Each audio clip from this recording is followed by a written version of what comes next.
sobre el arrepentimiento. Diga arrepentimiento.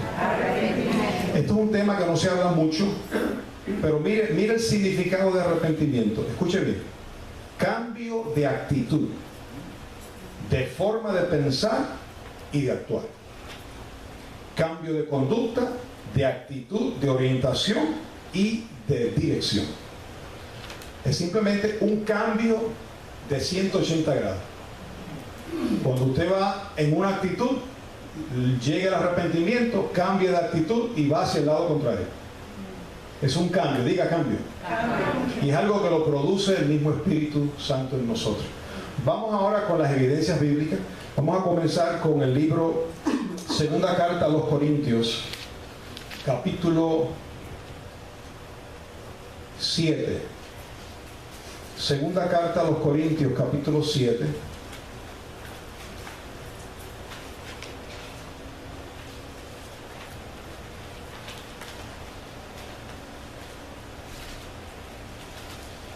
Y el verso 8. Pablo le escribe esta carta a la iglesia a los Corintios y específicamente está hablando del caso de Tito.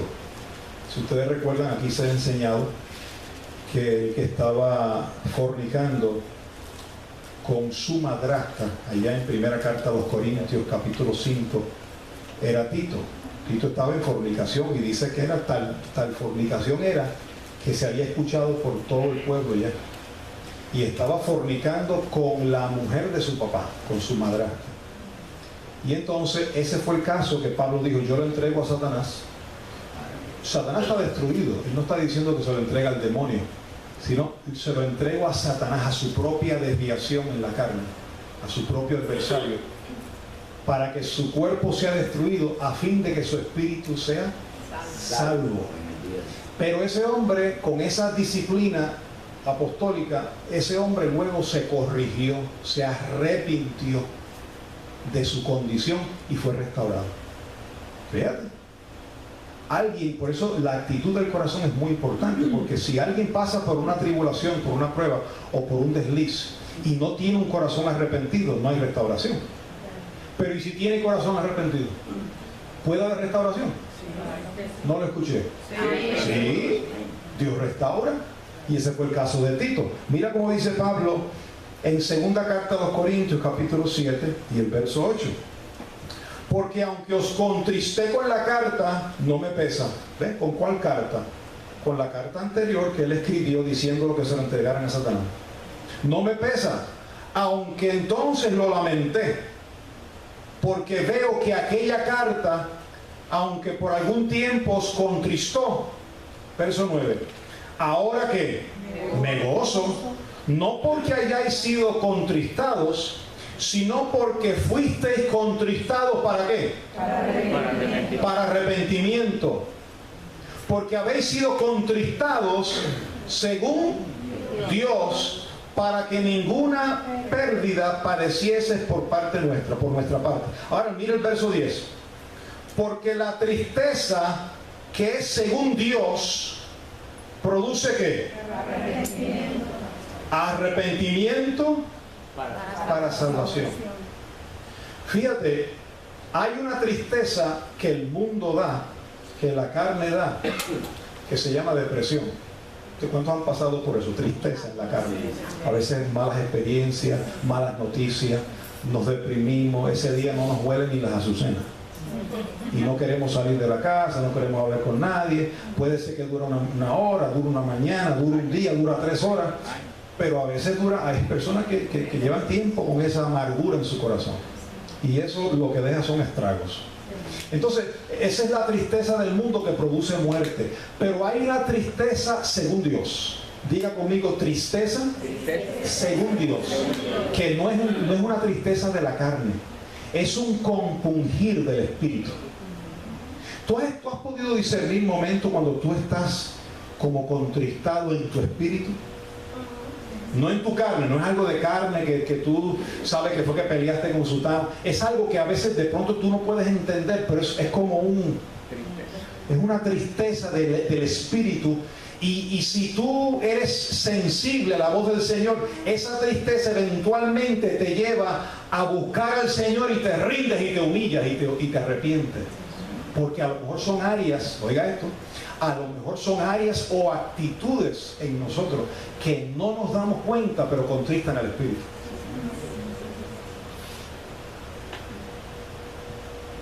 Hay actitudes que nosotros pensamos que Dios no se mete en eso, Dios pasa por eso por alto, pero no, el Espíritu Santo que está en ti, que es Dios, cuando te ve con esas actitudes, cuando te ve con esa forma de vida, con ese tipo de relación, con esa manera de conducirte, el Espíritu no puede aprobar esa forma de vida. Y entonces, ¿cómo lo muestra? Trayendo una tristeza. Y vienes a la iglesia y no puedes alabar a Dios. Y vas al cuarto y no puedes orar. Y busca y como que tú sientes que la oración no te pasa del techo. ¿A ti te ha pasado eso?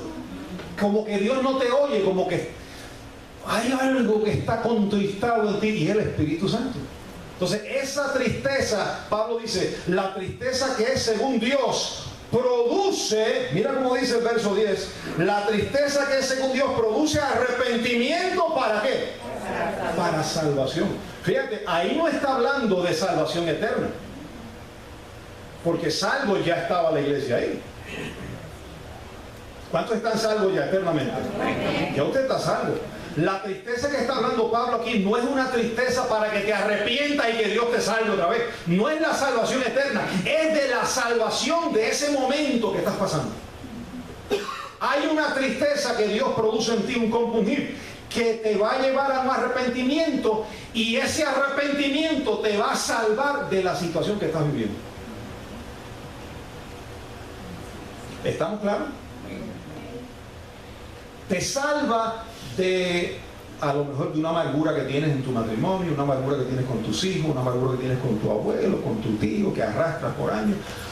No se sabe, pero es un compungir que el Espíritu Santo te confronta, te arrepientes y te liberas de esa situación, te salvas. Dice, arrepentimiento para salvación, de que no hay que arrepentirse. Yo recuerdo que cuando yo interpretaba ese verso antes, yo decía, porque la tristeza que es según Dios produce arrepentimiento para salvación, de que no hay que arrepentirse. Ay, hermano, entonces no hay que arrepentirse. Yo usaba ese verso para probar que no había que arrepentirse. Porque supuestamente en gracia, que no es gracia, porque al tú decir que no hay que arrepentirse, te saliste de gracia, como dice el pastor Nerio. Yo usaba eso para decir, no, usted ve que no hay que arrepentirse, en gracia no hay que arrepentirse. Porque ya el pecado fue quitado. Fue quitado para salvación, pero si cometes una falta hoy, el Espíritu Santo se va a contristar en ti. Y si tú no te arrepientes de eso, tú caminas en un desvío. Todo te sale mal, hermano. Todo lo que tú tocas se destruye. Y trata de hacer esto y el negocio no va. Y hace aquello y no va. Y empieza a tratar de prosperar para el piso. Porque andas en la carne. Todo para decir, hermano, ya no me tengo que arrepentir. Y ese es el peligro de decir que no hay que arrepentirse. No hay que arrepentirse para salvación eterna, pero hay que arrepentirse de cosas que hacemos en la vida diaria. Entonces, ¿qué significa el verso? Que la tristeza que es según Dios te produce un arrepentimiento para salvación, y no te vas a arrepentir del resultado que hizo en tu vida. Eso es lo que está diciendo ahí. No te vas a arrepentir de haberte arrepentido. ¿Entendido? ¿Cuánto les ha pasado eso? Que la tristeza que es según Dios lo ha llevado a usted a arrepentirse de algo que usted, de una actitud, de algo que usted hizo. Levante la mano, que han sentido ese arrepentimiento. Y usted lo ha hecho, usted se ha arrepentido. ¿Y verdad que ese arrepentimiento lo ha salvado de la situación? Y verdad que después dice, wow, no me arrepiento de haberme arrepentido. Eso es lo que está diciendo. Un hijo de Dios que no pueda arrepentirse, wow, está dando muestras fehacientes de que pudiera ser que no es un hijo. Porque los que no son hijos no se arrepienten. ¿De qué? Si no se dan cuenta. Pero el que es hijo de Dios, no es que no somos débiles, podemos ser débiles, Pero cuando Dios te confronta, cuando tú lo entiendes, te arrepientes. ¿A cuánto le ha pasado eso? Qué lindo, ¿verdad? Y produce un arrepentimiento después del cual no hay que arrepentirse. Porque la tristeza del mundo produce ¿qué? Produce muerte. Vamos a ver Hebreos capítulo 6. Ahí nos habla de otro tipo de arrepentimiento y vamos a dividir estos dos. Hebreos 6:1 dice: por tanto, dejando ya los rudimentos de la doctrina de Cristo, vamos adelante ¿a qué? A la perfección. Escuche, no echando otra vez el fundamento del arrepentimiento de obras ¿qué? Muertas de la fe en Dios. Fíjate que aquí dice, deja eso ya, porque si tú vuelves a arrepentirte para salvación, eso es considerado una obra ¿qué? Una obra muerta. Porque una vez Cristo te salva, tú no retrocedes a perdición. No hay tal cosa de que, ay, me voy a arrepentir para que Cristo me vuelva a salvar. Porque si lo haces, es una obra muerta. ¿Por qué? ¿Por qué es muerta? Porque la primera salvación queda válido en pie. Pastor, pero es que yo erré, yo fallé. Fallaste en cuanto a tu condición y tu relación con el Espíritu Santo. De eso tienes que arrepentirte. Pero no en cuanto a salvación. Tú no tienes que volver otra vez. Señor, aquí me arrepiento, sálvame una vez más. Ah, bueno, pues ahora sí te perdono. Ven y siéntate conmigo en los lugares celestiales. Y ahí te sentaste. Ay, qué bueno que ahora estoy sentado con Cristo en los lugares celestiales. Y ahora tú ya pecaste. Ay, ya me bajaron otra vez del lugar santísimo. Y te vuelves a arrepentir. Ay, ahora me sentaron. Ahora sí que me quedo. Pastor, ahora sigue de aquí para el cielo. Y la semana siguiente vuelves a fallar y te sientes otra vez que te sacaron y vas allá. Y entonces te pasas en ese jueguito. Así están los cristianos en ese jueguito. Un día son salvos, mañana están perdidos. Otro día son salvos, mañana están perdidos. No, la salvación permanece para siempre. Por eso aquí dice que es un arrepentimiento de obra ¿qué? Muerta. Fíjate si es así. Mira el contexto. Mira el verso 4. Verso 4. Porque es imposible, diga imposible, que los que una vez fueron iluminados y gustaron del don celestial y fueron hechos partícipes del Espíritu Santo y asimismo gustaron de la buena palabra de Dios y los poderes del siglo venidero, recayeron. Es imposible que sean otra vez renovados ¿para qué? Para arrepentimiento, crucificando de nuevo para sí mismos al Hijo de Dios y exponiéndolo al vituperio. Tú no puedes volver a crucificar a Cristo por causa de tu pecado. Es imposible. Diga imposible. Imposible. Esa es la diferencia entre este ministerio y otros. Que otros dicen, no hermano, si usted peca tiene que volver. Pague el precio y que Cristo te vuelva a perdonar y que Cristo te vuelva a salvar y limpiarte de todo y ya entonces estás sentado con Él en los lugares celestiales. Y ahí tienes que mantenerte. Porque si vuelves a fallar te vuelven a quitar de Él. No. Dice aquí que es diga imposible. Mira el verso 4 otra vez. Porque es imposible que los que una vez fueron iluminados, ¿cuántos fueron iluminados? Amén. Y gustaron del don celestial, ¿cuántos han gustado del don celestial? Y fueron hechos partícipes del Espíritu Santo, ¿cuántos han sido partícipes del Espíritu Santo? Próximo verso. Y asimismo gustaron de la buena palabra de Dios, ¿cuántos han gustado de la buena palabra? Y los poderes del siglo venidero, ¿cuántos han gustado? Y recayeron, ¿cuántos han recaído? ¿A cuántos han fallado? Es imposible que esos que gustaron, que recayeron, que gustaron de la buena palabra y de los poderes del siglo venidero, es imposible que sean otra vez que renovados para arrepentimiento, crucificando de nuevo para sí mismos al Hijo de Dios. ¿Es posible crucificar de nuevo al Hijo de Dios? No. Entonces, ¿se pierde la salvación o no se pierde? No se pierde. ¿Qué es lo que se pierde entonces? La bendición. La comunión. Ponte a caminar en la carne a ver si vas a perder la comunión. Empieza a janguear por la calle, como dicen. Empieza a rodear las noches allá A ver si vas a sentir que el gozo del Señor está patente ahí. No, rápido viene una tristeza que es según Dios. Sí, Señor. Y sin nadie mirarte, ahí no está nadie para tomarte fotos ni ponerlo en Facebook. Es el mismo Espíritu Santo con el cual fuiste sellado. Se contrista. ¿Cuántos han sentido ese contristar del Espíritu? Por cosas que han hecho. Y nadie lo está velando, usted no hay nadie para estar mirando, pero es como si un foco por dentro que lo está alumbrando.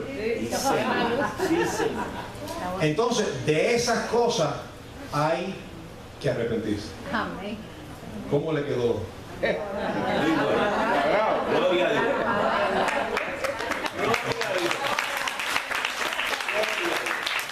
No, pastor, yo de eso no me arrepiento porque ya Dios con una sola ofrenda me hizo perfecto para siempre y Él no toma en cuenta a los hombres sus pecados. Tú estás malinterpretando ese verso. Él no toma en cuenta a los hombres sus pecados en cuanto a salvación. Ya Él no vuelve a morir por ningún pecado porque ya lo quitó de en medio, pero lo condenó en tu carne. Y ahora todo lo que tú siembras en la carne, tú lo vas a cosechar. Entonces, si tú caminas en la carne y sigues como si nada, Cuidado. tú sabes que hay personas que tienen la conciencia tan cauterizada y tienen su corazón tan obstinado y son tan osados que aun cuando cometen obras de la carne tienen la osadía de presentar ante Dios como si todo bien. Sí, Señor. Señor, aquí estoy perfecto. Y esa noche lo que hubo fue un desbarate, un desajuste. Pero el otro día, ¿cómo está? Aquí reinando en vida, hermano. Y entonces el Espíritu Santo dice, hey, güey, hermano, reinando en vida. ¿Y qué pasó anoche? No, si no hay pecado, el pecado fue quitado. Señor. Ve lo serio que es. Si tú dices que tú eres salvo, se espera de ti que tú camines en santidad. Sí, Señor. Como es digno. Y el Espíritu Santo que está en ti te va a estar velando. Porque tú fuiste sellado, Él no se va a ir de tu vida. Fácil fuera que tú digas, Espíritu Santo, espérame aquí un momentito, en lo que yo, dame 3 horas que me voy a divertir un ratito y después ven y volvemos y nos unimos. Y dice, no, es que yo me voy contigo y te voy a estar velando. Y todo lo que tú siembras cosecha. Así es. Fíjate las consecuencias de una mala enseñanza. Sí, Señor. Por eso es que hay mucha gente que dice, no es posible que la salvación se pierda, que la salvación, hay personas que dicen, la salvación sí se pierde porque han visto un mal testimonio de personas que dicen conocer la salvación y la gracia, entonces no han dado un testimonio, de ahí nos sacó el Señor a nosotros. Amén. Entonces, el arrepentimiento diario es necesario. Por ejemplo, cuando usted va a orar, hay cosas que usted de pronto hizo, oiga, que no se dio cuenta que las hizo. A veces yo he ofendido personas y no me he dado cuenta. Y cuando voy a orar, como que hay como un impasse. Y digo, ¿qué pasa, Señor? Y entonces ahí, cuando yo siento que no hay, como que no fluye, ¿te acuerdas la canción? Dice, cámbiame, límpiame para que pueda fluir el Espíritu y no haya un estorbo. Y entonces, de momento en uno digo, espérate, Señor, hay algo aquí que yo no estoy dándome cuenta que ha pasado. Examíname. ¿Qué sucedió? Y entonces el Espíritu Santo de pronto trae a la memoria, dice, corrígete en esto porque no te diste cuenta, pero se ofendió fulano. O tu esposo, tu esposa, o tu hijo se ofendió por esto que dije. Porque el Espíritu Santo nos hará recordar las cosas, la palabra, las cosas que habrán de venir. Esa es la labor del Espíritu Santo. Y entonces ahí donde tú dices, Padre, perdóname. Y vas y te levantas y llamas al hermano, fulana, mira, o tu esposo, tu esposa, perdóname que no debí conducirme como me debí conducir. Y entonces ahí vuelves a orar y está todo arreglado. Porque estás en paz. Fíjate lo sensible que es el corazón. No es que no seamos débiles, porque débiles somos todos. Pero cuando Dios nos confronta, somos sensibles a la voz de Dios. Entonces hay un arrepentimiento que no, ya una vez tú eres salvo, una vez tú fuiste iluminado, una vez tú gustaste de los poderes del siglo venidero, no tienes que volver a arrepentirte para ser salvo, porque Cristo no va a volver a morir por tu pecado. Él con una sola ofrenda nos hizo perfectos. ¿Para cuánto tiempo? Para siempre. En cuanto a salvación, no tienes que volver. Él no tiene que volver a morir, no hay que volver a arrepentirse. Pero hay que arrepentirse de nuestros actos diarios, no solo con el Señor, con el Espíritu, sino con nuestros hermanos. Fíjate lo que dice Romanos capítulo 2. Romanos capítulo 2. Esto es un tema que no se habla mucho en las iglesias hoy. No se atreven a hablar del arrepentimiento. No les conviene, ¿verdad?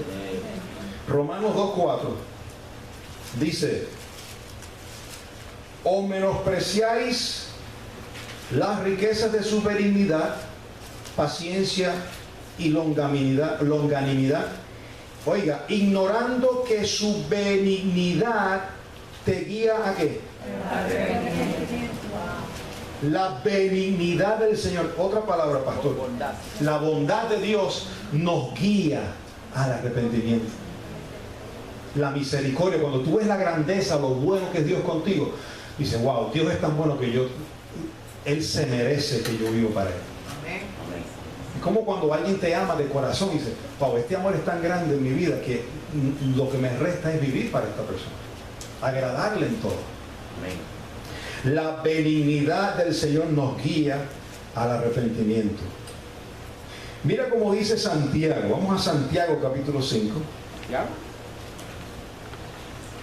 Así mismo, Santiago. Qué bueno, ¿verdad? Que podemos estudiar toda la palabra sin problema. Sí, porque hay algunos que ni tocan a Santiago. Santiago 5, 16.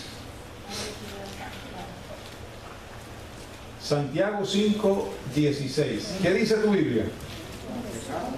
Confesaos vuestras ofensas unos a otros. Tú sabes que dentro del arrepentimiento hay lo que se llama la confesión. Y no estoy hablando de confesión de que yo declaro, de confesar, yo declaro que estoy sano, no. De confesar de que te confiesas con tu hermano. Confesaos los unos. ¿Cómo dice? Confesaos vuestras ofensas unos.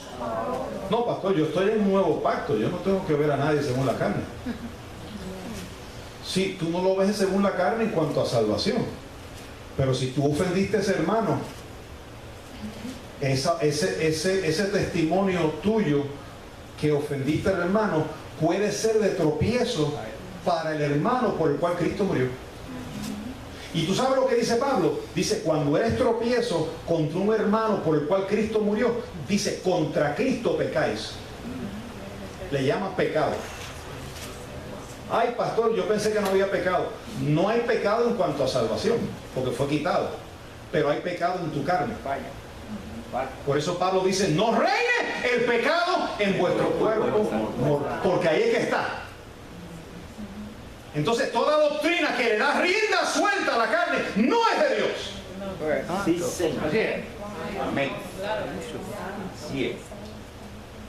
Hermano, esto no tiene, no, tranquilo, déjalo por ahí, que haga lo que quiera. No, lo que es de Dios. Dice, los que quieren vivir según la carne no pueden agradar a Dios. Punto. Amén. Sí es. Y el que vive en el Espíritu hace morir las obras de la carne.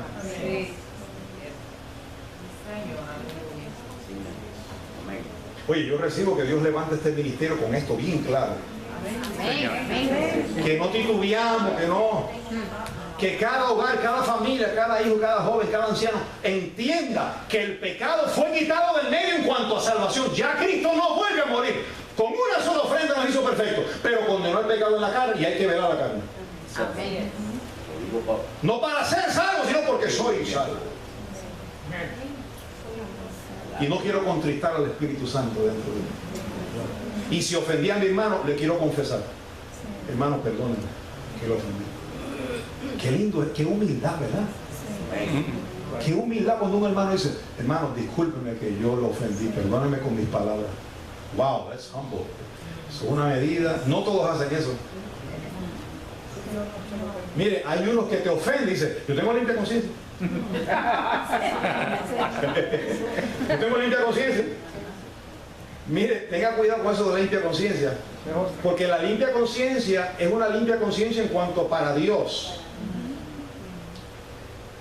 Pero si tú hiciste algo de la carne, no esperes tener limpia conciencia para que Dios se haga el loco. Oh, sí, olvídate. Tú tienes otra chilla, otra mujer, tranquilo, vente aquí que yo te escucho. Perdonen la expresión chilla, eso es en Puerto Rico. ¿Cómo le llaman en tu país? La querida. La amante, la otra. ¿Ah? La sucursal.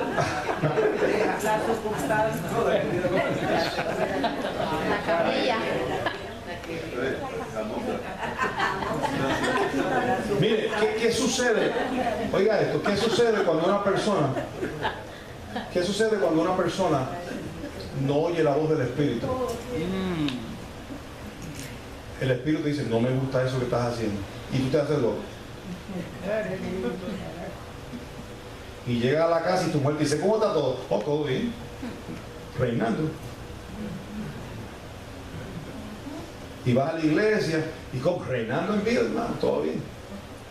Pero un par de veces en semana, tú tienes tu agenda, ¿verdad? Que nadie sabe, y haces tu asuntito y vuelves otra vez el domingo y tienes tu familia, todo está bien, y entonces Dios sigue hablándote a través de la prédica, a través de la alabanza, y te señala y yo tengo limpia conciencia. Conmigo no es, el pecado fue quitado. Entonces, si eso sigue, el corazón por causa de estar rechazando la voz del Espíritu, se va endureciendo.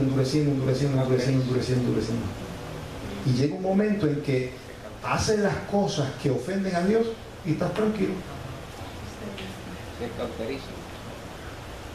Haces las cosas que ofenden a Dios y sigues como si nada. Y tiene que suceder un jamaquión en tu vida, o una enfermedad, o una situación que te tumbe, para entonces tú decir, Señor,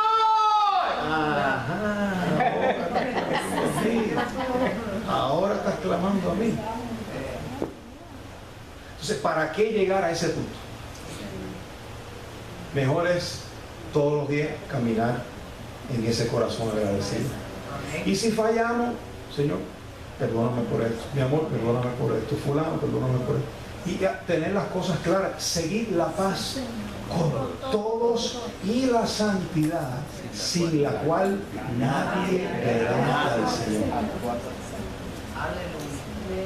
Fíjate como dice el verso 16, confesad vuestras ofensas unos a otros y orad unos por otros para que seáis sanados. La oración eficaz del justo puede mucho. Vamos a suponer que tú tienes una vida doble y alguien pide que tú ores por él. Esto es serio, hermano. Entonces tú con una vida doble, Padre, en el nombre de Jesús declaro sanidad. Digo que esta persona vence sobre esta situación, pero tú mismo no estás viviendo eso.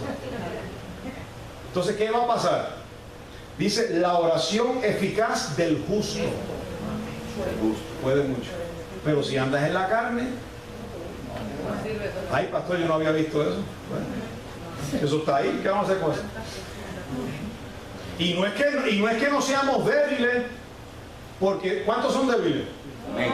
Amén. Y el que dice que no tiene debilidad, que tire la primera piedra.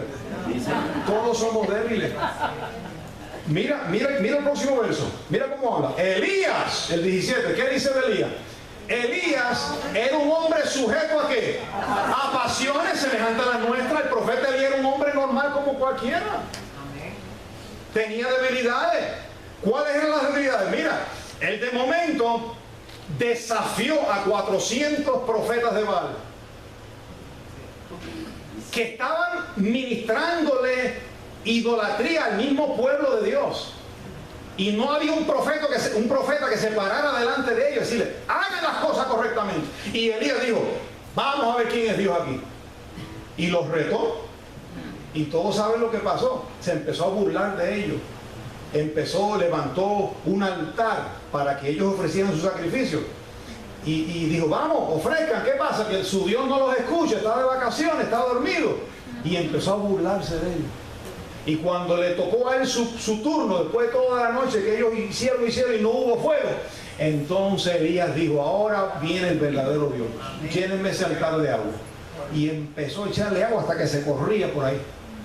Dijo, en el nombre de Jehová. Y dice que bajó fuego del cielo y consumó. Era un hombre, mira, celoso.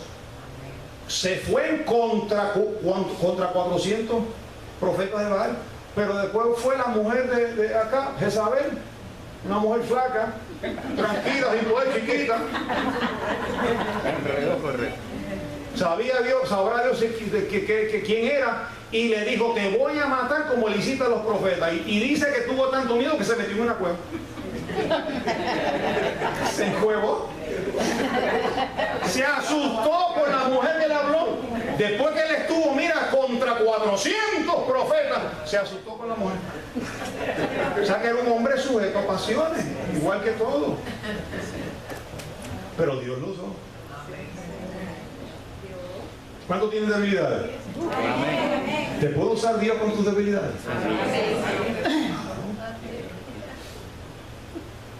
No es que no seas débil. Débiles somos todos. Pero es que tu corazón camina en santidad delante de Dios. Bendito Dios. Es que sea justo delante de Dios. Es que cuando Dios te confronte, tú digas, espérate, esto hay que arreglarlo. ¿Qué le pasó a David? Mira, vamos allá. Vamos a segunda de Samuel, Antiguo Pacto. Esas historias son tremendas. Por eso es que hay que leerlas, porque nos ayudan. ¿Aprendemos de esas cosas o no aprendemos?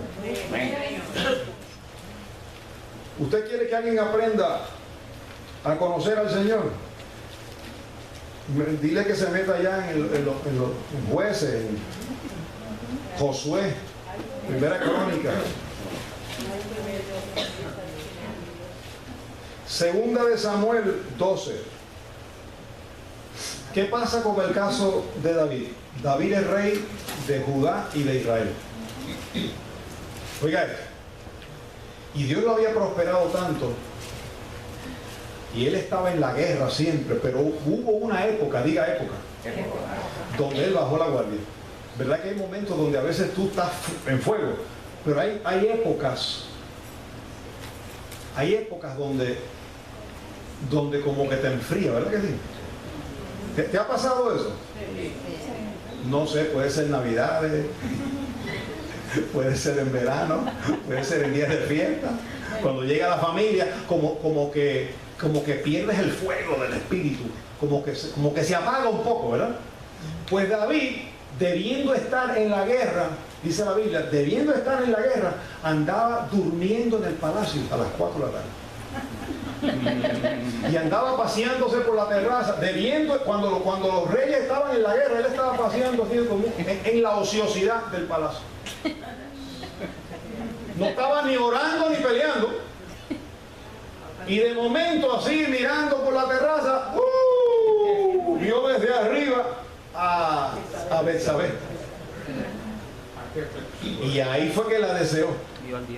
Y ahí todos saben lo que pasó. La mandó a buscar, se acostó con ella, averiguó quién era el marido, lo mandó a la guerra, lo mataron. Todo fue premeditado y se quedó con la mujer. ¡Qué bárbaro! Y todo, mira, siguió con el rey. Ella quedó embarazada y nació el niño. Tremendo. Pero ¿qué pasa? Dios siempre usa un profeta. Dios siempre usa a alguien para alertarte. ¿Tú sabías eso? Dios va a usar a alguien. Si tú no andas bien, Dios te ama tanto que va a usar un profeta. Alguien, a cualquiera le dice, oye, arregla eso que estás haciendo. Pero si tú tienes el corazón endurecido, tú te haces el loco. Dice, no, si yo estoy con Betsabé ahora, que estoy en otra gloria. No quiero que nadie me hable de esto. Y vuelve otro, oye, deja eso. Pues ¿qué pasa? Estando un día así el rey tranquilo, llega Natán, con el profeta Natán, con el celo de Dios encima, a ver a David. Y dice en el verso 7, entonces dijo Natán a David,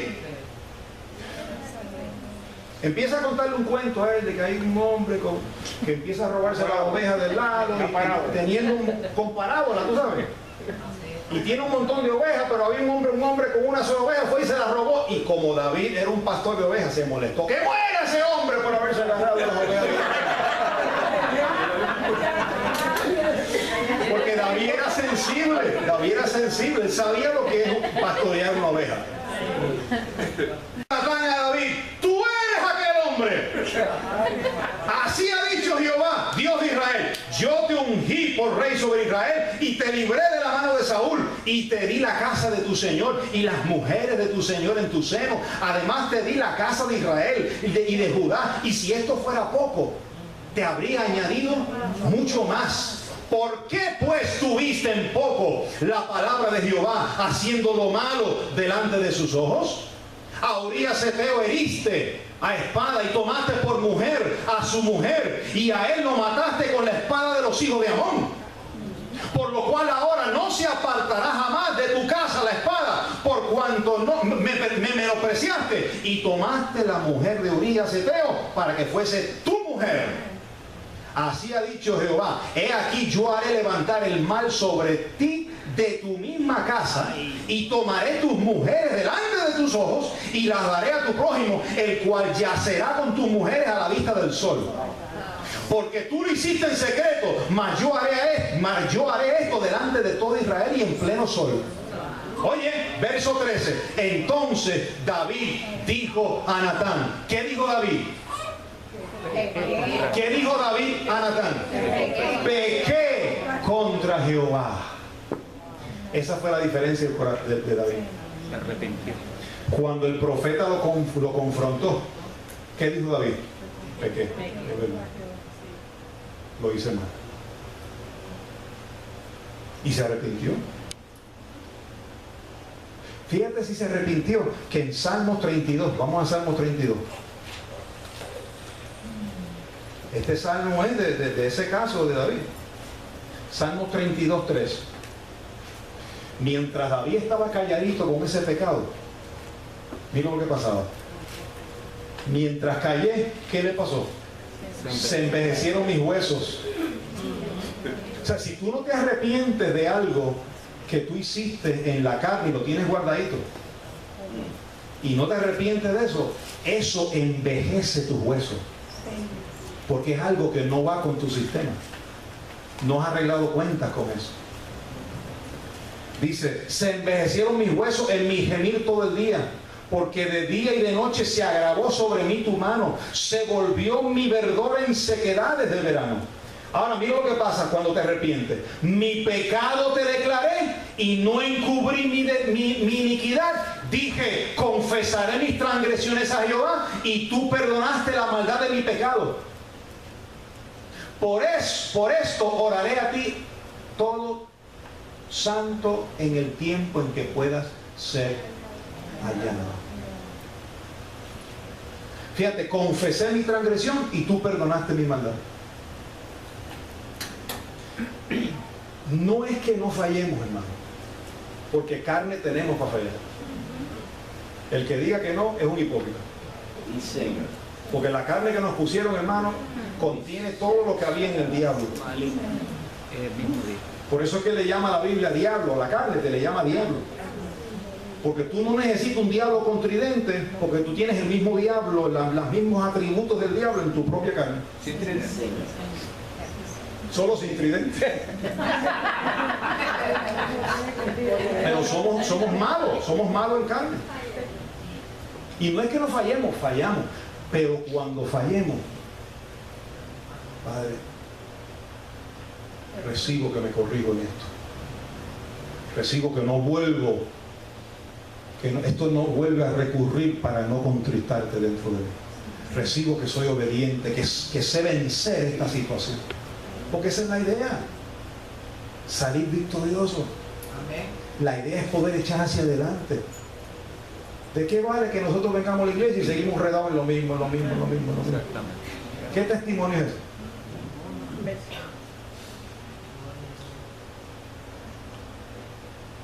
La pregunta es, ¿crees tú en el arrepentimiento? Amén. Amén. ¿Te hace bien el arrepentimiento? Yes. ¿Te sana? Sí. Mire, cuando uno se arrepiente de algo, es como un nuevo comienzo. Es como una página en blanco, donde Dios dice, tranquilo. Mira, cuando Dios se encontró con la mujer que agarraron en adulterio, todos la iban a apedrear. Y cuando se fueron todos, que Jesús dijo, el que esté libre de pecado, que tire la primera piedra. Una mujer que fue humillada y frente a todos los hombres, toda la gente, él le dijo, mira, ni yo te condeno. Pero le dijo una cosa, le dijo, vete y no lo vuelvas a hacer. No por mí, por ti. Para que no seas humillado otra vez. Entonces el arrepentimiento es algo que cabe dentro de la vida de un nuevo testamentario. Amén. No para salvación eterna, porque ya salvos estamos, sino para no contristar al Espíritu. Por eso la palabra dice, quítese de vosotros toda amargura, enojo, ira. Hay cosas que arrastramos que ¿te acuerdas del tema de la amargura? La raíz de amargura. El arrepentimiento es importante, porque a lo mejor son cosas que tú no has hecho, pero te hicieron a ti. Y es necesario perdonar. Dice, perdona como Dios te ha perdonado a ti. Confesad vuestras ofensas unos a los otros y orad los unos a los otros, porque la oración del justo puede mucho. ¿Cuántos reciben la palabra hoy? Amén. Vamos a estar en pie.